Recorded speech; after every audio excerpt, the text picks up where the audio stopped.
அன்பு உறவுகளுக்கு வணக்கம். அன்பு மக்களே, இயேசு பேசுகிறார். Jesus speaks. இந்த காணொளியின் மூலமாக ஆண்டவரினுடைய ஆறுதல் தரும் வார்த்தைகளை நாம் ஒருவருக்கொருவர் பகிர்ந்து ஒருவருக்கொருவர் உற்சாகமூட்டி நம்மையே நம்ம தாங்கிக் கொள்கிறோம் அப்படின்னு உங்களுக்கு நல்லா தெரியும். குறிப்பாக இந்த காணொளியில தொடர்ந்து நான் ஏற்கனவே சொன்னது போலதான் உங்களுடைய ஜெபங்களை என்னோடு நீங்கள் பகிர்ந்து கொள்ள போறீங்க. நான் அதை ஞாயிற்றுக்கிழமை மாலை திருப்பலியில் உங்களுக்காக நான் சிறப்பாக ஒப்பு கொடுத்து ஜெபிப்பேன் அப்படின்னு சொல்லி நான் வாக்களிக்கிறேன். அது தொடரும். அதனால உங்களுடைய மன்றாட்டுக்களை, உங்களுடைய தேவைகளை, உங்களுடைய ஆசைகளை, எண்ணங்களை, கனவுகளை நீங்கள் ஆண்டவரின் மீது நம்பிக்கை வைத்து இந்த காணொளியில கீழே கண்டிப்பாக எழுதலாம். அதன் பிறகு உங்களுடைய டெஸ்டிமனி, உங்களுடைய சாட்சியத்தையும் நீங்கள் பகிர்ந்து கொள்ளுமாறு கேட்டுக்கொண்டேன். ஏனால் ஆண்டவரை புகழ்வது, ஆண்டவருக்கு நன்றி செலுத்துவது நமக்கு தகுதியும் நீதியும் மீட்பிற்கான ஒரு கேடயமும் ஆகும் அப்படின்னு உங்களுக்கு தெரியும். அதனால் அதையும் நீங்கள் பகிர்ந்து கொள்ளவும். அதே போல் இந்த காணொளியினுடைய முதல் பாகத்தில் ஒரு இறைவார்த்தையை சொல்லி அதை உங்களோடு நான் பகிர்ந்து கொள்வேன். இறுதியாக ஒரு ஜெபத்தோடு நம்ம காணொளியை முடிப்போம் அப்படின்னு உங்களுக்கு தெரியும். அதனால் காணொளிக்குள்ளே போகிறதுக்கு முன்னாடி இந்த சிறிய முன்னுரையோடு வாங்க நம்ம இப்போ காணொளிக்குள்ளே போகலாம். குறிப்பாக காணொலியில் முதல் பகுதியில் நான் எனக்காக ஜெபிக்கும் பொழுது நீங்கள் உங்களுக்காக ஜெபிக்க வேண்டும். இந்த காணொலியில நம்ம ஜெபத்தோடும் நம்பிக்கையோடும் மட்டும்தான் நம்ம இந்த காணொளிக்குள்ள நுழைய போறோம். போலாமா? வாங்க. என்னுள் இருக்கும் அருப்பெரும் சுடரே, என்னை மறைத்து உம்மை வெளிப்படுத்தும். என் அன்பு இயேசுநாதா, எனக்கு உம்மை பற்றி எடுத்துரைக்க நான் தான். இயேசுவில் அன்பான மக்களே, இப்பொழுது நீங்கள் ஜெபிக்க போறீங்க. நீங்களும் அதே போல கண்ணு மூடிக்கோங்க. விவிலியத்தில் குறிப்பாக சாமுவேல் சொன்ன அதே வார்த்தையை நீங்கள் இப்போ என்னோடு இணைந்து சொல்ல போறீங்க. ஆண்டவரே பேசும், அடியேன் கேட்கின்றேன். ஆண்டவரே பேசும், அடியேன் கேட்கின்றேன். அன்பு மக்களே, ஒவ்வொரு நாளும் நமக்கு எவ்வளவு துன்பங்கள் துயரங்கள் வந்தாலும் நம்மை தாங்கிக் கொள்வது நம்ம ஆண்டவர் ஒருவர் தான். அவருடைய 5 காயங்களுக்குள் வைத்து நம்மை தாங்கிக் கொள்கிறார். நம்ம என்னதான் கஷ்டப்பட்டாலும், என்னதான் துன்பப்பட்டாலும், என்னதான் சோதனைக்குள்ள ஆளானாலும் அவர் நம்மை தாங்கிக் கொள்கிறார். இதை நீங்க நம்புவீங்கன்னு நினைக்கிறேன். உண்மையிலேயே ஆண்டவரின் மீது நம்பிக்கை கொண்டிருக்கிறவங்களுக்கு எவ்வளவு பெரிய துன்பங்கள், மலை போல துன்பங்கள் வந்தாலும் அது பனி போல விலகி ஓடிவிடும். அதை நம்ம அன்றாடம் நம்முடைய வாழ்க்கையில கண்டிப்பா நீங்க பார்ப்பீங்க. நான் அதை பார்த்து கொண்டிருக்கிறேன். நிறைய பேர் என்கிட்ட அதை பகிர்ந்து கொண்டிருக்கிறார்கள். அதனால அன்பு மக்களே, ஆண்டவர் இன்று உங்களை பார்த்து ஒரு வார்த்தையை சொல்றார். அது என்ன வார்த்தை தெரியுமா? எசாயா புத்தகம் 46வது அதிகாரம் 4வது இறைவார்த்தை. வாங்க இப்ப வாசிப்போம். உங்களை உருவாக்கிய நானே உங்களை தாங்குவேன், நானே உங்களை சுமப்பேன், நானே விடுவிப்பேன். மீண்டும் ஒரு முறை வாசிக்கலாம். உங்களை உருவாக்கிய நானே உங்களை தாங்குவேன், நானே உங்களை சுமப்பேன், நானே விடுவிப்பேன். இதை கேட்ட உடனே எனக்கு என்ன தோணுச்சு தெரியுமா அன்பு மக்களே? ஆண்டவருடைய வார்த்தையை பாருங்களேன், எவ்வளவுக்குள்ள நமக்கு இன்று மிகவும் தேவையானது. அவர் தெளிவா ஒன்றை சொல்றாரு. மகனே மகளே, நீ ஏன் கவலைப்படுற? உன்னை படைச்சது உன் அம்மா அப்பாவா? இல்லைன்னா உன் அம்மா அப்பா மூலமா உன்னை உருவாக்கியது நான். நீ ஏன் கவலைப்படுற? உன்னை நான் தாங்கிக்கிறேன், நான் உன்னை சுமந்து செல்றேன். உனக்கு எங்கெல்லாம் பிரச்சனை இருக்கோ, எங்கெல்லாம் எந்த பாதையிலெல்லாம் தடைகள் இருக்கிறது நீ நினைக்கிறியோ, எந்த பாதையெல்லாம் முட்களாக நிறைந்திருக்கிறது நினைக்கிறியோ, எங்கெல்லாம் உனக்கு எதிராக சூழ்ச்சி நடக்கிறதுன்னு நீ நினைக்கிறியோ, கவலையே படாத, கவலையே படாத.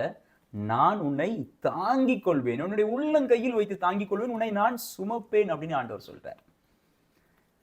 அது மட்டும் கிடையாது, நான் உன்னை விடுவிப்பேன், உனக்கு நான் விடுதலை கொடுப்பேன். இன்னைக்கு உங்க வாழ்க்கையில கடன் தொல்லை இருக்குதா? உன்னுடைய வீட்டில் பிரச்சனை இருக்குதா? நோயால பாதிக்கப்பட்டு இருக்கிறியா? நீ கேட்ட வரம் உனக்கு கிடைக்கலையா? குழந்தை பாக்கியம் இல்லாமல் இருக்கிறியா? குடி நோயிலிருந்து விடுதலை பெற முடியல அப்படின்னு சொல்லி கண்ணீரோடு கலங்கி கொண்டு இருக்கிறியா?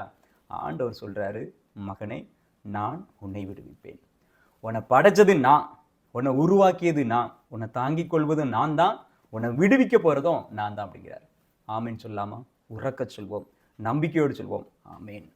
என் ஆண்டவர் என் கூட இருக்கிறாரு, அவர் என்னை தாங்கிக் கொள்வார், அவர் என்னை சுமப்பார், அவர் என்னை விடுவிப்பார் அப்படிங்கிறத நீங்க உள்ளத்துல இன்று இந்த காலை வேளையிலேயே அதை நல்லா பதிய வைத்துக் கொள்ளுங்கள்.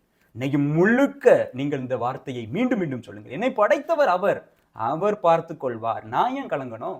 நான் ஏன் கஷ்டப்படணும்? நான் ஏன் தேவையில்லாம ஓவர் திங்க் பண்ணிக்கிட்டு இருக்கணும்?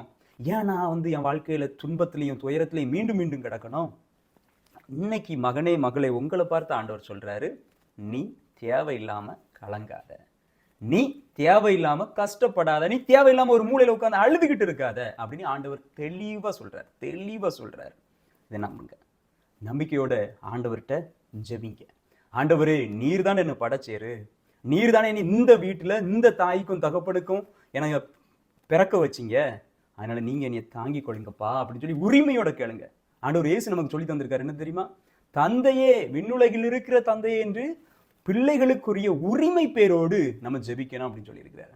ஆண்டவர்கிட்ட கேளுங்க, ஆண்டவரை ஏன் என் வாழ்க்கையில கஷ்டம், நீங்க தானே நீ படைச்சிங்க, நான் எல்லாத்தையும் உங்ககிட்ட சரணாகதி அடைய செஞ்சிருந்தேன். என் வாழ்க்கை முழுவதும், என் குடும்பம் முழுவதும், என்னுடைய தொழில் முயற்சிகள் முழுவதும், நான் ஏறெடுக்கின்ற ஒவ்வொரு முயற்சிகளையும், நான் சந்திக்கின்ற ஒவ்வொரு சவால்களையும் உங்ககிட்ட நான் விட்டுருதேன். ஆண்டவரே, உமக்கு விருப்பமானால் எனக்கு சரியானதை செஞ்சு தாங்க, உமக்கு விருப்பமானால் என்னுடைய முயற்சிகளில் வெற்றியை தாங்க அப்படின்னு சொல்லி ஆண்டவர்கிட்ட கேளுங்க. அவர் சொன்னதுதான், நான் உங்களை தாங்குவேன், நான் உங்களை சுமப்பேன், நான் உங்களை விடுவிப்பேன். உங்களுக்கு வெற்றியை தரக்கூடியவர். அன்பு மக்களை, இப்போ நம்ம ஜெபிக்கலாமா? ஆண்டவர்கிட்ட பேசுவோம். ஆண்டவர் இந்த காலை வேளையில் உங்களுடைய குரலை கேட்க தயாராக இருக்கிறார். வாங்க ஜெபிப்போம். கண்களை மூடிக்கொள்வோம். அன்பு இயேசுவே, எங்களை உருவாக்கியவர் நீர். உருவாக்கிய நாள் முதல் இன்று இந்த நொடி பொழுது வரை என்னை நீர் வழிநடத்தி கொண்டிருக்கிறீர். என்னை சாதாரணமாக நீர் வழிநடத்தவில்லை, மாறாக என்னை தாங்கி சுமந்து வழிநடத்தி கொண்டிருக்கிறீர். ஒரு நல்லாயனாக உம்முடைய தோளில் கிடக்கின்ற அந்த ஆட்டுக்குட்டியை போல எங்கள் ஒவ்வொருவரையும் நீர் சுமந்து வழிநடத்தி கொண்டிருக்கிறீர்.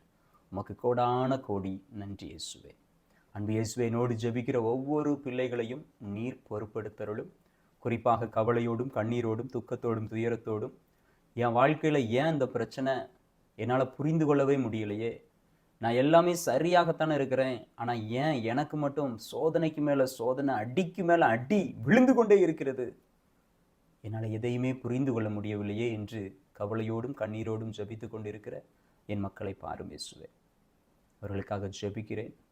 நீர் இன்று எங்களுக்கு தந்த வாக்குத்தத்தம் உண்மையிலேயே எங்களுக்கு புத்துணர்ச்சியை கொடுக்கின்றது, புதிய ஆற்றலை கொடுக்கிறது, எங்களை புதிய படைப்பாக மாற்றுகின்றது.